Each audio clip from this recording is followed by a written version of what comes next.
ஆமென். So அப்போ இந்த விசுவாசம் வர்த்திக்க பண்ணுறதுக்கு நீங்கள் ஜெபிக்கணும். ஒவ்வொரு நாளும் நீங்கள் ஆண்டவரே எங்கள் விசுவாசத்தை வர்த்திக்க பண்ணுங்கள்.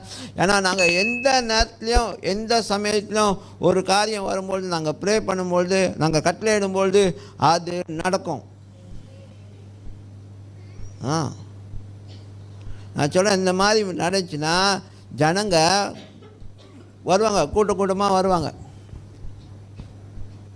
எதுக்கு? சுகத்தை பெற்றுக்கொள்கிறதுக்கு. ரெண்டு காரியம் இருக்காதுல்ல. ஒன்று, இயேசு கிறிஸ்து மூலமாக சுகம் கிடைக்குன்னு சொல்லி அவங்க தெரிஞ்சுக்கொள்கிறாங்க. ரெண்டாவது, அது மூலமாக அவங்க வாழ்க்கையை தேவன்கிட்ட ஒப்படைக்கவும் முடியும். ரெண்டு ரீசனுக்கு வருவாங்க. ஒன்று, பெற்றுக்கொண்டு போகணும்.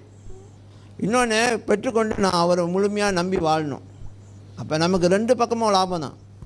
அவங்க போனாலும் சரி, அவங்களுக்கு என்ன தெரியும்? இயேசு தான் சுகம் கொடுத்தாரு. டினாய்